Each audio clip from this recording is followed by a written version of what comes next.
साहब जब लेफ्ट किले में उस्मान साहब को बचाकर और जरकुतै को आजाद करके जब वापस जा रहे होते हैं तो वो अपने सिपाहियों से कहते हैं कि उस्मान कोशिश कर रहा है हमें खाने की दावत देकर वो वक्त खरीदे, वो किसी धोखे की मंसूबाबंदी कर रहा होगा। ये सुनकर उसका खास सिपाही पूछता, क्या हम नहीं जाएंगे हजूर? तो याकूब साहब कहते हैं, दोस्तों इसी वीडियो के ऊपर आज हम लोग रिएक्शन करने वाले हैं। दोस्तों ये आगे की एपिसोड की अपडेट है। दोस्तों ये उस्मान सीजन 5 एपिसोड 13 है। दोस्तों ये आगे की जो भी एपिसोड की अपडेट रहेगी मेरे चैनल पे आपको मिलता रहेगा। दोस्तों सो चलो वीडियो स्टार्ट करते हैं। दोस्तों चैनल को सब्सक्राइब कर ले। दोस्तों आगे की एपिसोड की अपडेट की वीडियो मेरे चैनल पे आप जाके देख सकते हैं। दोस्तों सो चलो वीडियो स्टार्ट करते हैं।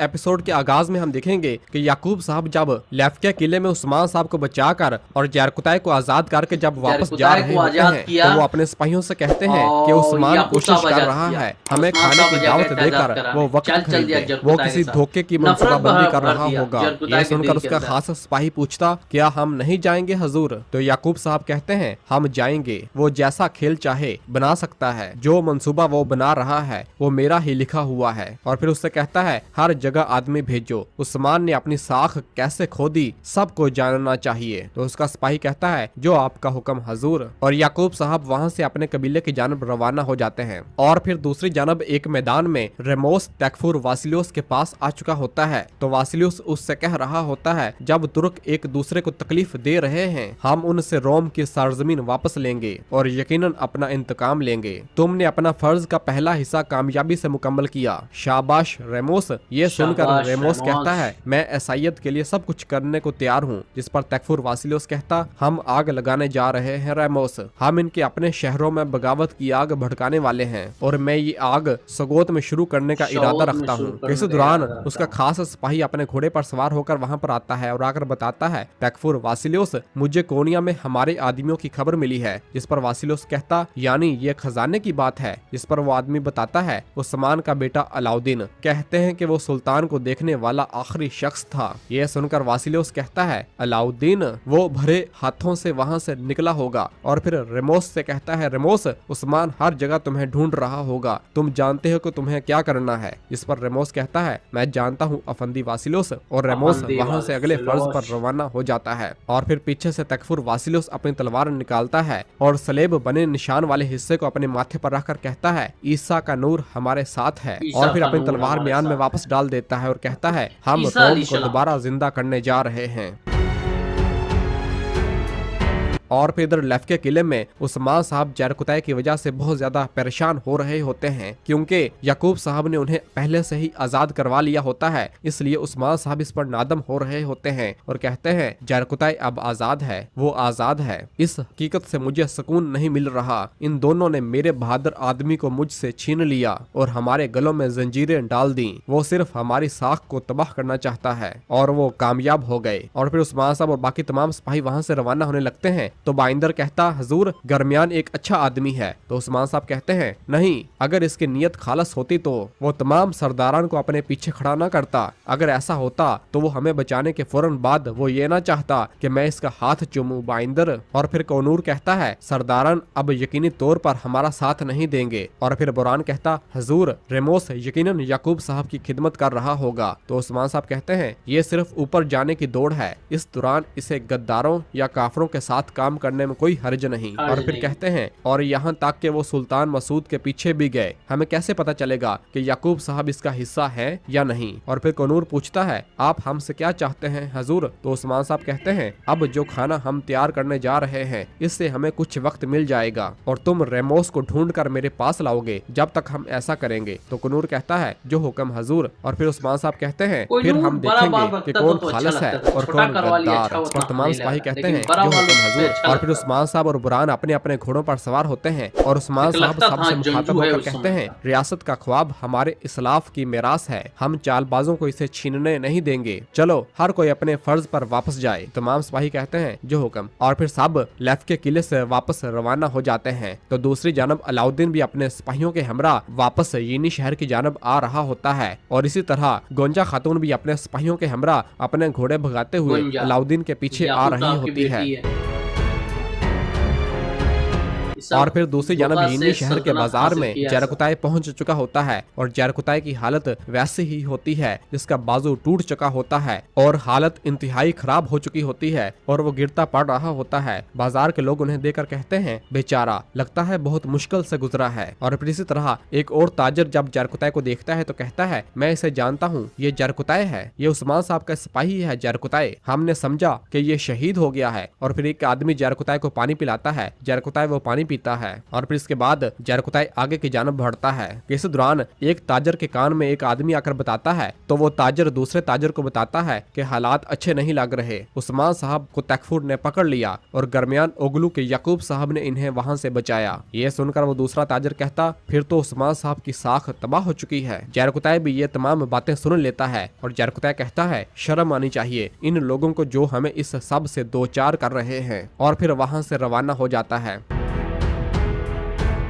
और फिर दूसरी जानब उरहान होलोफिरा को बचाकर वापस यीनी शहर की जानब लेकर आ रहा होता है तो रास्ते में होलोफिरा उरहान से कहती है कि ये सड़क हमें कैस्टल किले तक नहीं लेकर जाएगी, हम कहाँ जा रहे हैं। तो उरहान कहता है, हम कैस्टल नहीं यीनी शहर जा रहे हैं। ये सुनकर होलोफिरा हैरान होती है और कहती है, यीनी शहर, फिर हम यहाँ से अलग होंगे। ये सुनकर उरहान अपना घोड़ा होलोफिरा के घोड़े के सामने कर लेता है तो होलोफिरा अपने घोड़े से नीचे उतर जाती है और वहाँ से रवाना होने लगती है तो कहती है, आंद्रे, हम कैस्टल किले जा रहे हैं। तो पीछे से उरहान होलोफिरा का बाजू पकड़ लेता है। होलोफिरा कहती, छोड़ो, मुझे छोड़ दो। तो उरहान कहता है, सड़कें महफूज नहीं हैं, हम पहले यीनी शहर जाएंगे, वहाँ हम फैसला करेंगे कि आगे क्या करना है। इस पर होलोफिरा कहती, अफसोस, तुम्हें क्या हुआ, तुम कौन हो, मेरा उरहान कहाँ है। और वहाँ से जाने लगती है तो उरहान एक बार फिर उसे रोक लेता है और कहता है, तुम्हारा गुस्सा हमारे दरमियान पर्दा डाल रहा है होलोफिरा। मैं वही उरहान हूँ और तुम वही होलोफिरा हो जिसने हमारे कबीले में पनाह ली, तकफूर की बेटी होलोफिरा। और फिर कहता है, लेकिन एक फर्क है।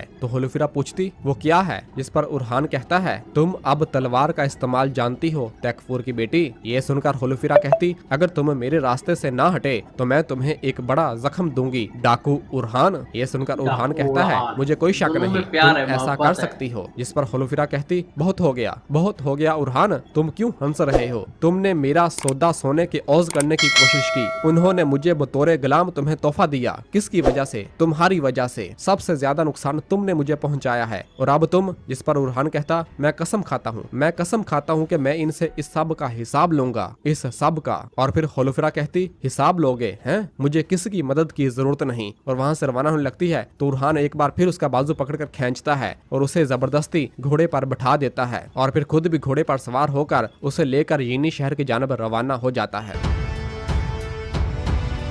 और फिर दूसरी जानब यीनी शहर में उस्मान साहब की हवेली में छोटा जरकुताई अपनी दोनों तलवारों के साथ भाग रहा होता है और मरकजी दरवाजे की जानब आते हुए कहता है, खबरदार, मैं जरकुताई हूँ, मैं तुम्हें अपनी दो तलवारों से काट दूंगा, दरवाजे खोलो। इसी दौरान हवेली का मरकजी दरवाजा खुलता है तो एक काई सिपाही भागता हुआ अंदर आता है और कहता है, आ गए हैं, आ गए हैं, मलहून खातून को खबर दो, वो आ गए हैं, जरकुताई साहब वापस आ गए हैं। इसी दौरान जरकुताई जख्मी हालत में, मजबूर और लाचारी हालत में हवेली के अंदर दाखिल होता है। जरकुताई का बेटा जब अपने वालिद को देखता है तो उसके हाथों से दोनों तलवारें छूट जाती हैं और जरकुताई हवेली के अंदर दाखिल होता है और चारों तरफ से हवेली को देखता है कि गोया वो पहली बार इस हवेली में आ रहा हो। और फिर अपने बेटे की जानब देखता है जिसे वो पहचान नहीं पाता और फिर आगे बढ़ जाता है। छोटा जरकुताई अपने बाबा को इस हालत में देखकर बहुत हैरान परेशान हो रहा होता है और वो अपने बाबा को पुकारने ही वाला होता है कि जरकुताई वहाँ से आगे की जानब बढ़ जाता है। इस दौरान उलगन खातून और बाकी तमाम खवातीन भागती हुई जब हवेली से बाहर आती हैं और उलगन अपने जरकुताई को देखती है तो कहती है, जरकुताई, और उसे अपनी आंखों पर यकीन नहीं हो रहा होता। तो वो भागती हुई जरकुताई के पास आती है और उसे पकड़ती है और कहती है, जरकुताई, जरकुताई, ये ख्वाब तो नहीं है, आप वाकई वापस आ गए हैं। जरकुताई जब उलगन को देखता है तो उलगन कह नहीं पाता और फौरन उलगन के गले लग जाता है। और फिर मलहून खातून भी जरकुताई के पास आती है, उसे देखकर कहती है, अल्लाह का शुक्र है, तुम जिंदा हो, अल्लाह का शुक्र है। जरकुताई मलहून खातून की जानब अजीब सी नजरों से देख रहा होता है कि जैसे वो उसे पहचान ही ना पा रहा हो। और फिर छोटा जरकुताई उलगन से कहता है, अम्मा, क्या ये आदमी मेरे। जिस पर उलगन कहती है, हाँ बेटा, मैंने तुम्हें बताया था ना कि तुम्हारे बाबा आएंगे, वो आ गए हैं, तुम्हारे बाबा आ गए हैं जरकुताई। ये सब देख और सुनकर मलहून खातून भी अपने जज्बात पर काबू नहीं रख पा रही होती और फिर जरकुताई अपने बेटे की जानब देखता है और झुक कर उसके सामने बैठ जाता है। तो छोटा जरकुताई कहता, आप मेरे बाबा जरकुताई हैं। तो जरकुताए अपने बेटे के चेहरे पर हाथ लगाता है और प्यार भरी निगाहों से अपने बेटे को देखता है। और फिर छोटा जरकुताए फौरन अपने बाबा के गले लग जाता है और जरकुताए भी अपने बेटे को गले लगाकर बहुत राहत महसूस कर रहा होता है। और फिर मलहून खातून उलगन खातून को अपने गले से लगा लेती है और उससे कहती है, आपको सब्र का बदला मिला, अल्लाह का शुक्र है। और फिर उलगन कहती है, जबकि मैंने इनको एक साथ देख लिया, इससे ज्यादा खुशी का पालन नहीं मिल सकता। और फिर छोटा जरकुताए कहता है, शुक्रिया शुक्रिया मेरे अजीम अल्लाह, तुमने मेरे बाबा को वापस भेज दिया। और फिर छोटा जरकुताए अपने बाबा को उठाता है और कहता है, आए आए चले बाबा। और फिर छोटा जरकुताए अपने बाबा को पकड़कर अंदर ले जाने लगता है तो मलहून खातून भी कहती है, घर में खुश आमदीद जरकुताए साहब। तो जरकुताए हवेली की जानब अजीब भरी निगाहों से देखता है कि जैसे वो अंदर जाना ही ना चाह रहा हो। और फिर छोटा जरकुताए और उलगन जरकुताए को पकड़कर हवेली के अंदर ले जाते हैं। तो दूसरी जानब उस्मान साहब और बाकी तमाम काई सिपाही अपने घोड़े भगाते हुए वापस यीनी शहर की जानब आ रहे होते हैं और इसी जगह पर एपिसोड खत्म करते हैं। दोस्तों ये एपिसोड यहीं पे खत्म होता है। दोस्तों आगे की जो भी एपिसोड की अपडेट रहेगी मेरे चैनल पर आपको मिलता रहेगा। दोस्तों आप वीडियो आप जाके मेरे यूट्यूब चैनल पे आप जाके चेक कर सकते हैं। दोस्तों फिर मिलते हैं दोस्तों नेक्स्ट एपिसोड के साथ। दोस्तों आज के लिए दोस्तों बस इतना ही। दोस्तों चैनल को सब्सक्राइब करें, लाइक करें, शेयर करें, कॉमेंट में जरूर बताएं आपको वीडियो कैसा लगा। दोस्तों फिर मिलते हैं दोस्तों आगे के एपिसोड के साथ। दोस्तों अल्लाह हाफिज। चैनल को सब्सक्राइब जरूर कर दे दोस्तों।